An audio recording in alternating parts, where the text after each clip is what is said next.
오늘은 어버이 주일입니다. 가정의 부모님들과 교회 어르신들께 감사의 인사를 드리도록 하겠습니다. 짧습니다. 감사합니다, 고맙습니다, 사랑합니다, 축복합니다. 이 정도는 다 암송할 수 있죠? 이 시간 우리 부모님들과 교회 어르신들께 감사 인사하겠습니다. 시작. 감사합니다, 고맙습니다, 사랑합니다, 축복합니다. 우리 부모님들과 어르신들이 영육이 강건하시고 평강과 은혜가 충만하시고 천국으로 이사 가실 때까지 더욱더 행복한 삶을 살아가시기를 주님의 이름으로 축복합니다. 목회자들이 가장 부담스러워하고 힘들어하는 설교가 가정에 대한 설교입니다. 과거에 비해서 너무나 가족의 형태가 달라졌기 때문입니다. 결혼과 부부에 대한 가치관도 많이 달라졌기 때문입니다. 그러나 우리의 기준은 시대와 환경이 아니라 성경입니다. 성경에서 하나님께서 가정에 대해서, 부부에 대해서, 결혼에 대해서 뭐라고 말씀하시는가, 우리는 그것이 기준되어지고 초점이 되어줘야 합니다. 유교에서는 부모와 자식의 관계는 천륜이고 아내와 남편의 관계는 일륜이라고 말합니다. 천륜은 일륜보다 훨씬 더 높고 중요합니다. 이러한 유교적 가치관에서 어머니와 아내가 함께 물에 빠졌을 때 한 사람만 구할 수 있다면 누구를 구해야 될까요? 잘 말씀하셔야 됩니다. 어머니와 아내가 물에 빠졌습니다. 한 사람밖에 구하지 못합니다. 그럼 누구를 먼저 구해야 할까요? 흐리지 말고 똑바로 말씀하세요. 조선시대 윤리에서는 어머니를 구하는 것이 마땅하다고 규정합니다. 왜냐하면 어머니는 한 분뿐이지만 아내는 다시 결혼해서 얻을 수 있기 때문입니다. 여러분, 이것은 유교적 가치관에서나 가능한 일이지 성경적 가치관, 기독교 신앙과는 정면 충돌합니다. 그래서 결혼과 가정과 부부에 대한 성경적 가치관을 가지고 있어야 됩니다. 아무리 믿는 사람일지라도 잘못된 가치관, 세상의 가치관을 가지고 있으면 잘못된 결혼생활, 잘못된 부부생활, 잘못된 결혼생활을 할 수 있기 때문입니다. 그러므로 우리가 성경적 가치관을 올바로 세워야 됩니다. 여러분은 가정에서 제일 중요한 사람은 누구라고 생각하세요? 이것도 잘 대답하셔야 됩니다. 아내라고 대답을 했습니다. 몇 년 전에 어떤 배우가 우픈 현실을 이렇게 말했습니다. 집에서 강아지보다 서열이 낫다. 서열이 강아지보다 낫기 때문에 잠자는 순서도 아내, 강아지, 그리고 자기 순서라고 말했습니다. 강아지가 부부 사이에서 틈을 주지 않는다라고 말했습니다.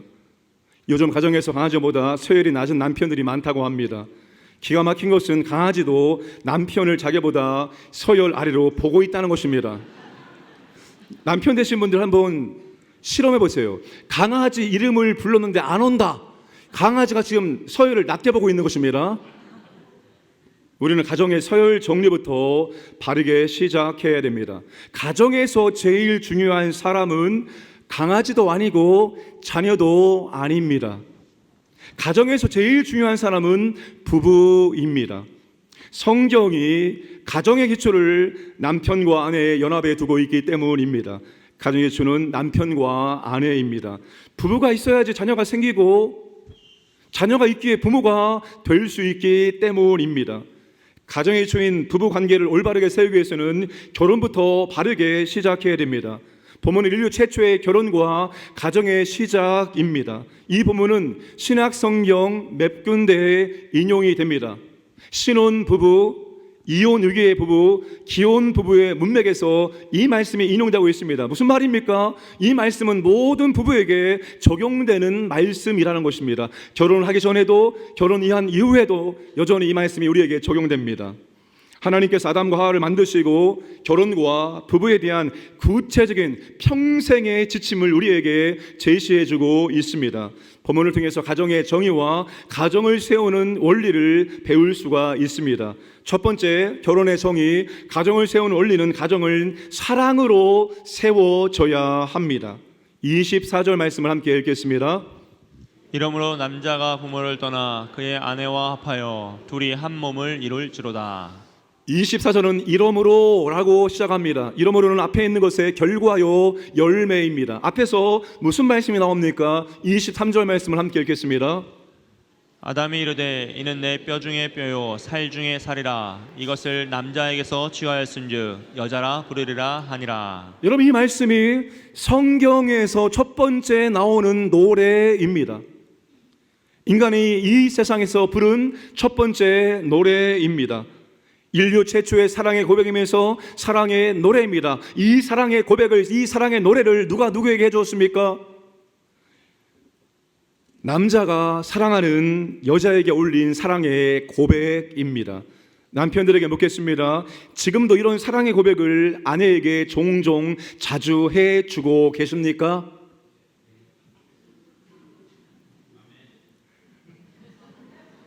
그 장로는 혼자 아멘 했습니다. 지금 여기 뭐 하시는 겁니까?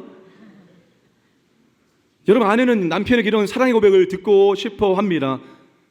아내가 여보 나 사랑해 라고 물어보면 알면서 왜 물어? 라고 대답하지 않길 원합니다. 얼마나 사랑한다는 말을 하지 않았으면 사랑을 확인하기 위해서 나 사랑해 라고 물어보는 것입니다. 여러분, 아내가 그렇게 물어보면 남성들은 이렇게 대답을 하시길 바랍니다. 하늘만큼 땅만큼 오직 당신만을 죽도록 사랑합니다. 다 남편들 시작. 하늘만큼 땅만큼 오직 당신만을 죽도록 사랑합니다. 여러분, 사랑의 고백에 힘이 듭니까? 돈이 들어갑니까? 힘도 안 들고 돈이 안 들어가는 것이 바로 사랑의 고백입니다. 우리 이 사랑의 고백을 부부가 자주 주고 받아야 한다는 것입니다. 연애할 때만 이런 사랑의 고백을 주고받는 것이 아니라 부부가 된 이후에 더 우리는 사랑의 고백을 해야 됩니다. 아내들도 마찬가지입니다. 남편 안에 있는 능력을 길러내는 도구는 바로 인정입니다. 남자는 남편들은 아내로부터 인정받기를 원합니다. 그래서 아내들이 남편에게 자주 칭찬과 격려를 해줘야 됩니다. 여러분, 바보 온달과 평강공주라는 이야기도 있습니다. 그 바보 온달이 장군이 되어집니다. 누구 때문에? 평강공주 때문에 바보 온달이 장군이 되어집니다. 남편은 아내의 격려와 칭찬을 받을 때 세상에서 장군처럼 살아갈 수가 있다는 것입니다. 아내 안에 있는 능력을 길러내는 도구는 바로 사랑입니다. 나를 사랑하는구나 느낄 수 있도록 남편이 아내에게 사랑을 표현해 주어야 됩니다. 마음으로 사랑하면 됐지 굳이 그것을 말로 해야 하나? 여러분, 아내가 느낄 수 있도록 말로 사랑을 표현하시기를 주님의 이름으로 축복합니다. 아담의 아름다운 사랑의 고백 후에 두 사람이 부부가 되었습니다. 결혼은 사랑의 기초가 되어 이루어져야 한다는 것을 말합니다. 내 뼈 중에 뼈요 살 중에 살이라 라고 말합니다. 히브리어법에서 최상의 것을 말하는 표현입니다. 이렇게 풀이할 수가 있습니다. 당신은 비록 내 몸의 일부로 만들어졌지만 남아있는 내 몸의 모든 부분보다 귀하고 남아있는 내 몸의 모든 요소보다 더욱 소중합니다. 당신 없이는 내 생명도 없습니다. 여러분, 뼈와 살, 이 뼈는 척추의 뼈같이 심장의 살처럼 우리의 몸에서 없어서는 안 될 뼈와 살을 의미합니다. 남편이 아내가 없어서는 안 될 아주 중요한 존재라는 것입니다.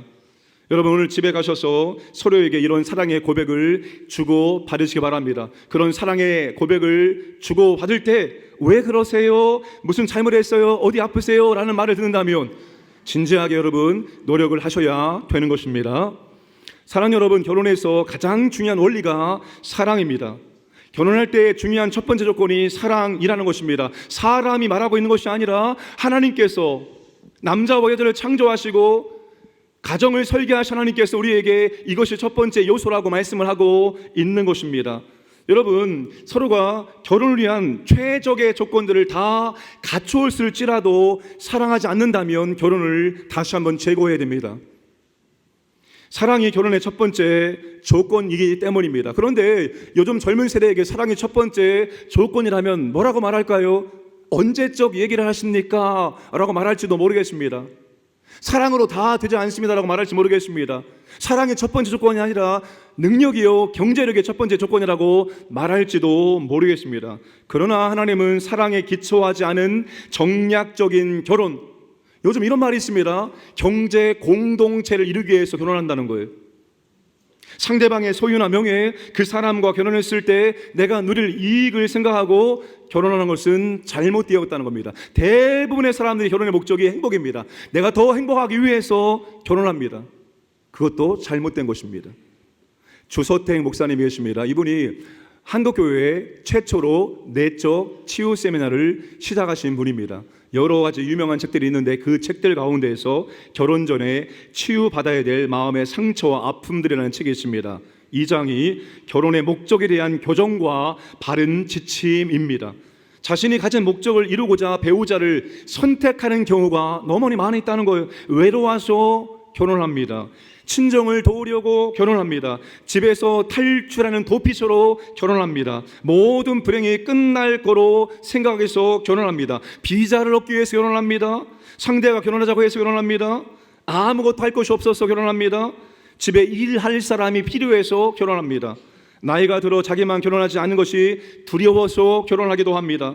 물질 때문에, 상대가 자기 말을 잘 들어주기 때문에, 사업에 필요한 사람이기 때문에, 교회 일을 잘 도와줄 것 같아서, 이런 목적 때문에, 이런 이유 때문에 결혼하는 것은 모두 다 잘못되었다는 것입니다.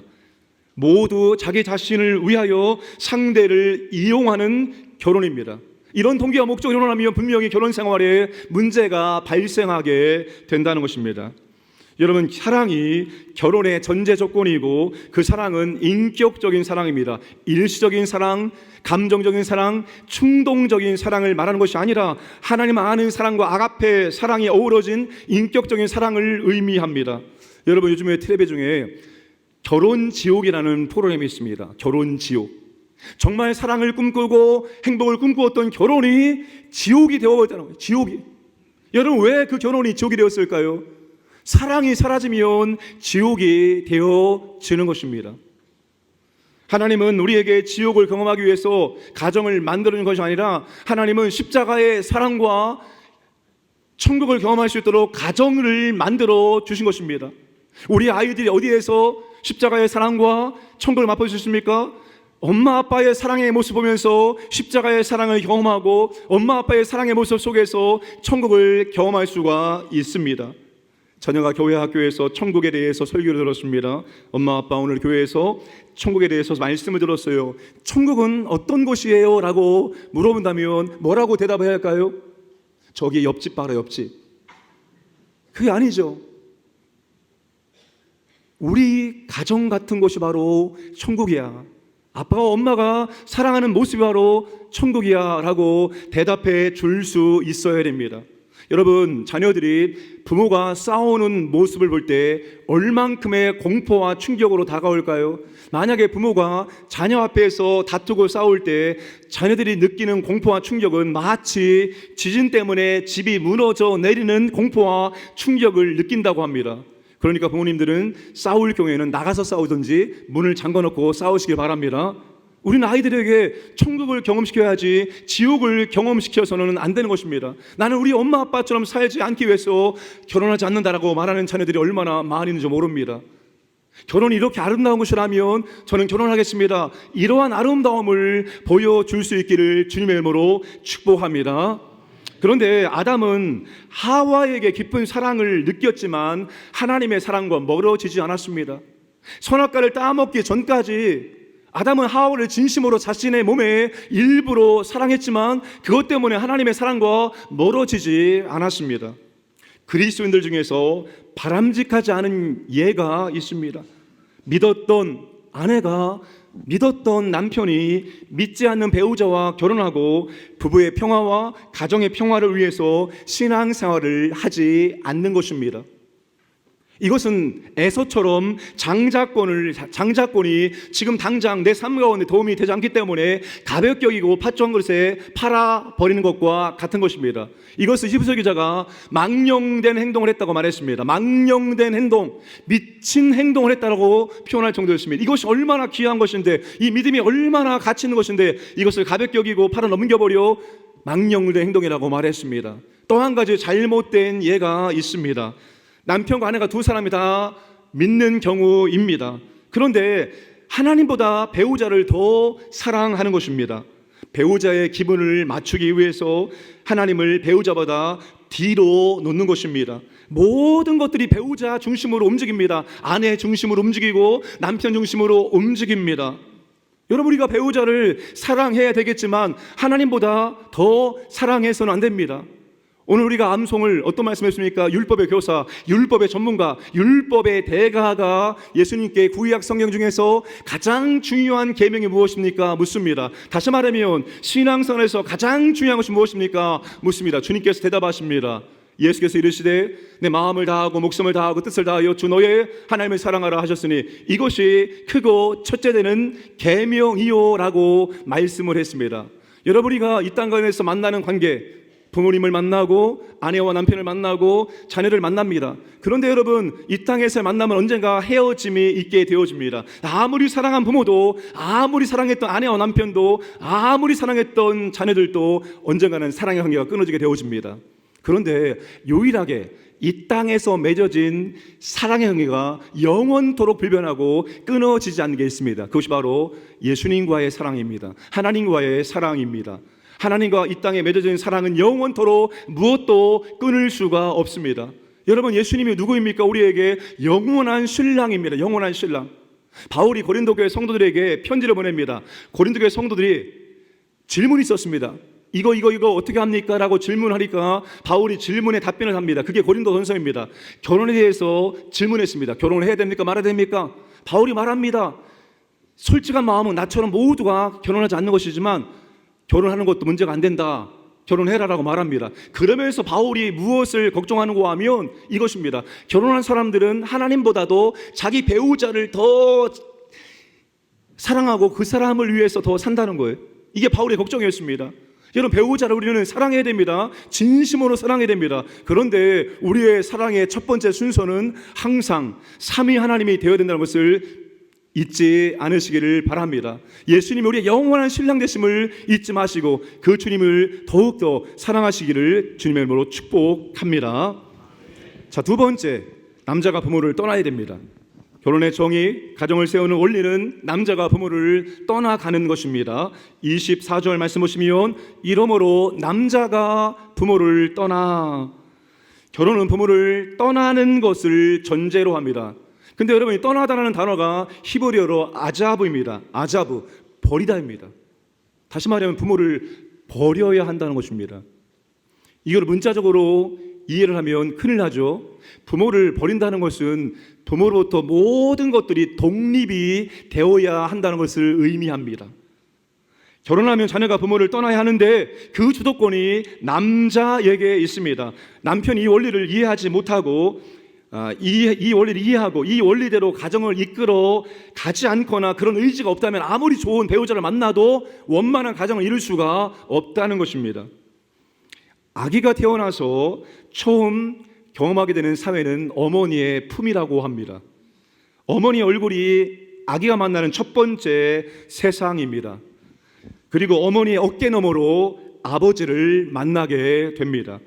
아이는 세상을 보고 세상을 경험하는 것을 독자적으로 할 수가 없습니다. 항상 부모를 통해서 세상을 경험할 수 있습니다. 그래서 부모는 아이에게 절대적인 영향을 미치고 아이는 부모에게 절대적인 의존 관계를 맺게 됩니다. 그런데 이 절대적인 의존 관계가 언제 끊어져야 하는가 하면 결혼할 때 끊어져야 한다는 것입니다. 먼저는 정신적이고 독립적인 심리적인 독립을 해야 됩니다. 힘든 일이 있으면 아내나 남편에게 상의하지 않고 어머니에게 상의를 합니다. 또 부부싸움하면 친정으로 가버립니다. 이런 경우는 유아기적인 부모 의존의 심리를 벗어나지 못하기 때문에 일어나는 현상입니다. 여러분, 자녀도 부모를 떠나야 되고 부모도 자녀를 떠나보내야 하는 것입니다. 자녀를 떠나보내야 합니다. 어느 시어머니가 아들 집을 방문해서 며느리와 다툽니다. 손자, 손녀 학교 문제 때문에, 집안 정리, 정돈 때문에 냉장고를 열어보고 살림을 왜 이렇게 하느냐, 직장 문제에 대해서 이렇게 하라 저렇게 하라, 아이는 몇 명을 낳아라, 과일을 시켜라 말라, 사사건건 간섭하는 시부모님 때문에 며느리들이 요청이 반영되어 아파트 이름이 어렵게 만들어졌다는 이야기가 있습니다. 여러분 듣기에 거북한 표현이 있을지라도 용서하시고 들으세요. 아들이 너무나 보고 싶어서 시골에서 할머니가 올라왔습니다. 서울역에서 택시를 잡았습니다. 아들네가 살고 있는 아파트 이름을 말해야 되는데 가물가물 생각이 잘 나지가 않는 거예요. 그래서 할머니가 한참을 생각하다가 이렇게 말합니다. 기사 양반, 전설의 고향을 지나 양재동에 있는 님이 시벌 아파트로 가요. 택시기사가 한참을 복귀하면서 해석합니다. 무슨 말일까? 그러다가 이렇게 말합니다. 할머니, 예술의 전당을 지나 리젠시빌 아파트에 가겠습니다. 여러분 우스갯소리이죠. 근데 왜 이런 우스갯소리가 나옵니까? 떠나 보내야 되는데 떠나 보내지 않았기 때문에 이런 일들이 일어나게 되는 것입니다. 부모는 신앙적으로 옳고 그름의 문제를 제외하고는 부모의 충고는 항상 충고에 그쳐야 합니다. 부모가 최종 결정을 내리고 자녀들이 부모의 결정에 따르도록 강요해서는 안 됩니다. 자녀가 부모를 떠난다는 것은 부모는 모든 결정권을 이제 자녀들에게 넘겨준다는 의미입니다. 여러분, 자녀에 대한 부모의 마지막 최종 결정권이 무엇인가 하면 아들과 딸이 어머니 아버지 이 사람이 내가 결혼할 사람입니다 라고 데려왔을 때 그래 잘 만났다, 결혼 승낙이 부모의 마지막 자녀에 대한 결정권을 행사한 겁니다. 그리고 결혼한 이후에는 모든 결정권은 자녀들에게 다 이양을 해야 되는 것입니다. 그러니 부모가 결정한 다음에 자녀들에게 부모의 결정을 따르라고 강요하지 않아야 됩니다. 근데 제가 안타까운 이야기들을 종종 듣고 있습니다. 여러분, 특히 시어머니들이 이런 실수를 범하지 않아야 됩니다. 무슨 실수일까요? 무슨 실수인가 하면 이런 실수입니다. 며느리에게 전화해서 오늘 우리 집에 와서 밥 먹자입니다. 여러분, 결정하고 통보하는 식으로 말해서는 절대 안 되는 것입니다. 정정하게 며느리에게 전화드려서 며느리님, 오늘 맛있는 음식을 준비했으니까 오늘 아들과 함께 맛있는 저녁 식사 어떨까요? 라고 종종에 물어보고 스케줄이 있어서 안 돼요 라고 말하면 알겠습니다, 전화 끊으셔야지. 감히 내가 말했는데 순종하지 않아? 여러분, 이런 생각을 하면 안 되는 거예요. 결정권이 없기 때문입니다. 결혼과 함께 모든 결정권을 다 자녀에게 넘겨준 거예요. 부모님은 이제 뒤에서 이 자녀들이 믿음의 가정으로 정말 최종 결정권자인 주님과 함께 인생을 결정하면서 아름다운 믿음의 가정을 이룰 수 있도록 뒤에서 정말로 많이 격려하고 기도해 주셔야 되는 것입니다. 사랑하는 여러분, 자녀들은 부모님을 떠나서 독립적으로 세워지길 원하고 부모님들은 자녀들을 떠내보내므로 말미암아서 그들이 하나님과 함께 아름다운 믿음의 가정을 독립적으로 세워나갈 수 있도록 잘 도와주시기를 주님의 이름으로 축복합니다. 오늘 말씀을 여기에서 마무리하도록 하겠습니다. 하나님은 정말로 거대한 꿈을 꾸시면서 결혼과 가정이라는 제도를 만들어 주셨습니다. 안타까운 것은 여러분, 점점 하나님의 이 기준에서 벗어나고 있는 세상을 바라보게 되어집니다. 결혼을 하지 않으려고 하고 자녀를 낳지 않으려고 합니다. 여러분, 다 하나님의 기준에서 벗어나고 있습니다. 하나님의 기준 안에 들어올 때 가장 행복하고 가장 안전한 가정과 부부 생활을 만들어갈 수가 있습니다. 사랑하는 여러분, 가정을 아내와 남편이 사랑으로 가정을 세우시고 사랑의 고백과 사랑의 표현이 더욱더 많아지기를 축복합니다. 그리고 하나님 안에서 함께 가정을 독립적으로 이끌어 나갈 수 있도록 기도하시고 도와주시기를 주님의 이름으로 축복합니다.